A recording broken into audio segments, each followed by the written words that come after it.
Salah seorang santriwati dari Az-Zaitun yang memutuskan pulang kampung untuk sementara ke keluarganya. Keluarganya mengira bahwa sikap anak ini menjadi agak lain, agak berbeda, agak menjauh dan tidak seriang seperti sebelumnya, sebelum masuk ke Az-Zaitun. Tapi mereka mengira bahwa kepulangan itulah yang menyebabkan ini tidak berlaku seperti seharusnya. Jadi mungkin ini kelelahan atau mungkin ini kebingungan karena sudah 3 tahun ada di Az-Zaitun. Jadi mereka tolerir saja itu. Tetapi ada sebuah tragedi di hari berikutnya, keesokan harinya. Jadi si anak itu, yang perempuan itu, dia celingukan, bingung gitu. Kemudian bertanya kepada ibunya, "Ibu lihat baju-baju saya enggak?" Kemudian si ibu ya seperti biasa saja bilang, "Barusan ibu cuci, karena kan udah kotor," gitu.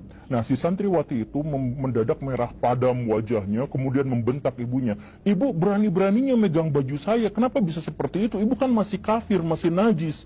Kok baju saya dinajisin sama ibu? Mana bajunya?" Diambillah bajunya yang ada di cucian itu, kemudian dibakar, gara-gara ibunya itu katanya masih kafir, masih najis.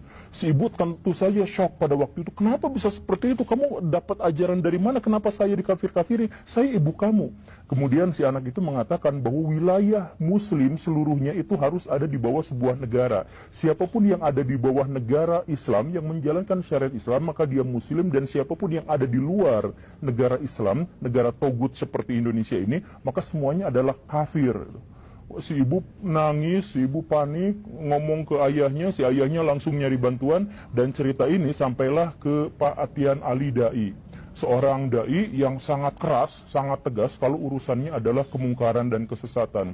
Mendengar cerita itu, Pak Atian Ali langsung membuat sebuah investigasi, mengumpulkan massa, cari informasi ke sana ke sini, dan akhirnya disimpulkanlah menurut Pak Atian Ali bahwa Az-Zaitun ini adalah pesantren yang merekrut NII KW 9, pesantren yang merekrut orang-orang untuk menjadi separatis, untuk membuat orang-orang mengkafirkan semua di luar golongannya, di luar kelompoknya. Lu kafir, dan mereka semua, orang-orang itu secara berkala masuk ke kampung-kampung, masuk ke kota-kota untuk merekrut anggota, untuk merekrut jamaah, untuk diambil uangnya, dan kemudian untuk dicuci otaknya. Mereka biasanya punya modus bahwa kalau kalian hidup di Indonesia, Indonesia itu kan tidak menjalankan syariat Islam. Kalau tidak menjalankan syariat Islam, berarti pemimpin Indonesia itu bukan imam kaum muslimin. Sedangkan di dalam Islam dikatakan bahwa orang Islam itu harus memiliki jamaah. Hanya itulah yang selamat. Jamaah itu dipimpin oleh seorang imam, yang tentu saja itu sesuai syariat. Kalau misalkan dipimpin sama presiden, yang dia dipilih oleh muslim dan non-muslim dan tidak menjalankan syariat Islam, maka presiden itu kafir. Kemudian orang-orang yang tunduk taat pada peraturan-peraturannya juga adalah kafir. Nah, biasanya doktrinnya itu adalah seperti itu.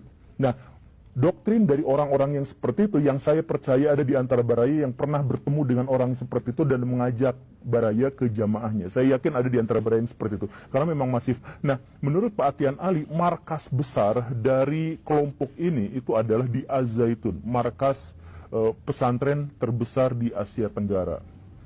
Investigasi berlanjut, dan tentu saja bukan hanya dilakukan oleh Pak Atian Ali dengan FUUI-nya, tetapi melibatkan banyak sekali orang, banyak sekali pihak. Ada MUI masuk ke situ, ada NU masuk ke situ, kemudian banyak jurnalis, media-media, penulis buku, termasuk juga BIN masuk ke situ.